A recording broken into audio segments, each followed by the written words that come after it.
तो आज मैं इस वीडियो में बात करने वाला हूं ऑल इंडिया मजलिस इत्तेहादुल मुस्लिमीन के बारे में। जो AIMIM पार्टी है उनके बारे में हम इस वीडियो में बात करने वाले हैं। बात करते हैं तो पार्टी को लगभग 67 ईयर्स जो है वो कंप्लीट हो चुका है, यानी पार्टी जो है 67 साल पुरानी हो चुकी है। ऑल इंडिया मजलिस इत्तेहादुल मुस्लिमीन, जिसके राष्ट्रीय अध्यक्ष, जिनके सदर जो है वो बैरिस्टर असदुद्दीन ओवैसी साहब है। आप यहाँ पर सोशल मीडिया के द्वारा देख सकते हैं, सोशल मीडिया के द्वारा ये जानकारी मिली। बैरिस्टर असदुद्दीन ओवैसी साहब का जो ट्विटर हैंडल है, जो एक्स है या फेसबुक अकाउंट है, उनके द्वारा ये पोस्ट किया गया और ये जानकारी दी गई कि ऑल इंडिया मजलिस इत्तेहादुल मुस्लिमीन जो है वो 67 साल पुरानी हो चुकी है और पार्टी ने कितना सफ़र तय किया। कॉरपोरेटर से लेकर MP तक का जो सफ़र है ये इतना आसान नहीं रहा पार्टी के लिए। और दूसरी बात ये है कि यानी 1 मार्च, आज अगर हम बात करते हैं तारीख की तो 28 फरवरी 2025 की तारीख है और 1 मार्च को सुबह 10 बजे दारुस्सलाम जो हेड ऑफिस है, जो हेड क्वार्टर है ऑल इंडिया मजलिस इत्तेहादुल मुस्लिमीन का, जो हैदराबाद के भीतर, जहाँ पर बैरिस्टर असदुद्दीन ओवैसी साहब और उनके जितने भी विधायक है, MLC है, वो हमेशा वहाँ पर देखे जाते हैं। तो दारुस्सलाम के भीतर एक जलसा रखा गया है 1 मार्च 2025 को सुबह लगभग 10 बजे से।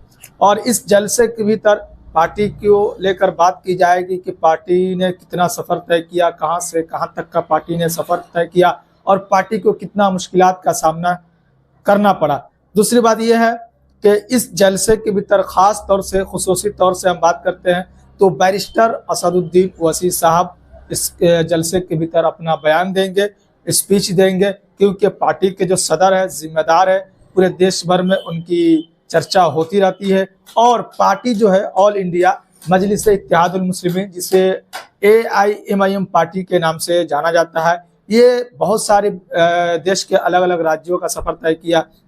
अगर हम बात करते हैं तो पहले सिर्फ हैदराबाद के भीतर तक ही पार्टी सीमित थी।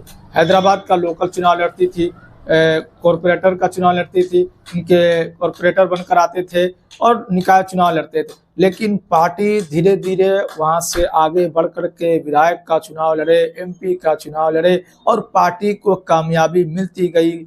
कॉरपोरेटर बने, MLC बने, MLA बने, MP बने। फिर पार्टी वहां से निकल करके, तेलंगाना से निकल करके, हैदराबाद से निकल करके बिहार पहुंची, बिहार के सीमांचल पहुंची, सीमांचल में पार्टी को सफलता मिली। फिर वहां से पार्टी महाराष्ट्र पहुंची, महाराष्ट्र के औरंगाबाद से पार्टी को सफलता मिली। पार्टी को पहली बार 2 सांसद मिला 2019 में।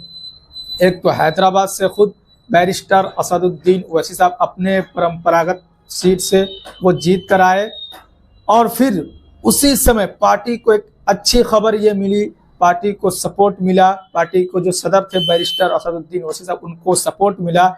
औरंगाबाद जो महाराष्ट्र के भीतर है लोकसभा की सीट, वहां से पार्टी को दूसरा MP मिला, दूसरा सांसद मिला इम्तियाज जलील के तौर पर।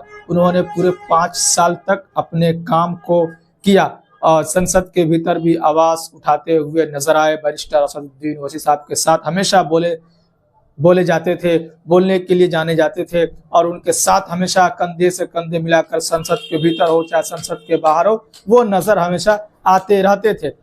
लेकिन 2024 के विधानसभा चुनाव भी हार गए इम्तियाज जलील साहब और 2024 लोकसभा का चुनाव भी इम्तियाज जलील साहब हार गए। तो ये पार्टी के लिए एक दुखद, बहुत बड़ी दुख की खबर निकल कर आई।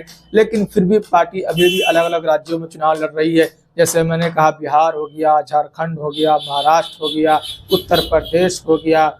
और फिर अगर हम बात करते हैं तो पार्टी ने बंगाल में भी अपना किस्मत आजमाने का काम किया, कर्नाटक में भी किस्मत आजमाने का काम किया।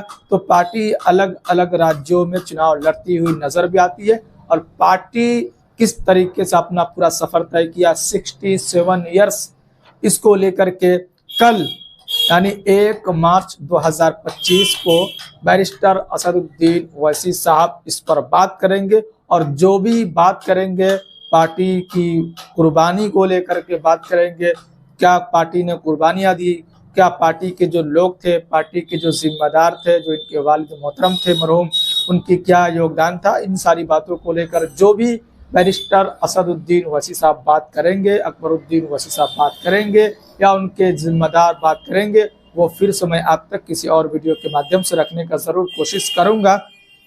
तीसरी अहम बात यह है कि पार्टी अभी की हम बात करते हैं प्रेजेंट की, तो पार्टी का एक अपना दबदबा हो चुका है।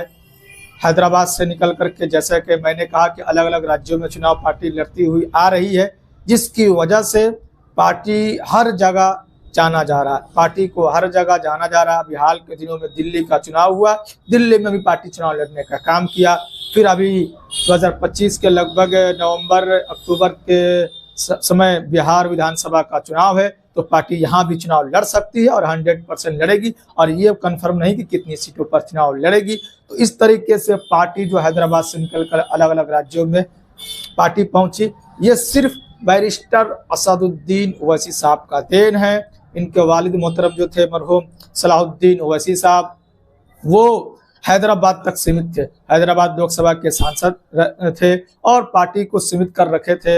हैदराबाद के भीतर ही पार्टी चुनाव लड़ती थी, लेकिन जब कमान बैरिस्टर असदुद्दीन ओवैसी साहब के हाथों में आई, तब से बैरिस्टर असदुद्दीन ओवैसी साहब पार्टी का विस्तार करने का काम किया और देश के अलग अलग कोनों में पार्टी को पहुंचाने का काम किया।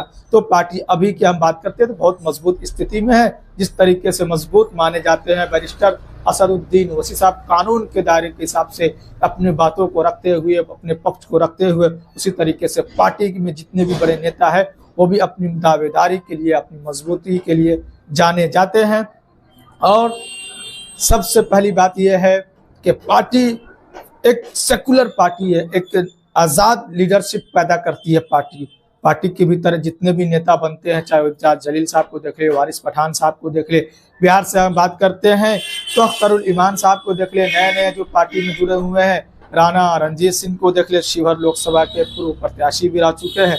तो इस तरीके से पार्टी में बहुत सारे नेता जुड़ चुके हैं और अपने जो ख्याल होते हैं वो आज़ाद तरीके से किसी के दबाव में न रह करके लोगों के बीच में रखने का काम करते हैं। और इसी तरीके से पार्टी की पॉलिसी को, पार्टी की बातों को, पार्टी के नेताओं की बातों को लोगों तक, घर घर तक पहुंचाने का काम आजकल इनके जो भी सिपाही है या लीडर है या कार्यकर्ता है, वो कह लीजिए, वो नज़र आ रहे हैं। अलग अलग राज्यों के भीतर पार्टी एक मजबूत स्थिति में है, अच्छे अच्छे कार्यकर्ता इनके पार्टी के भीतर है।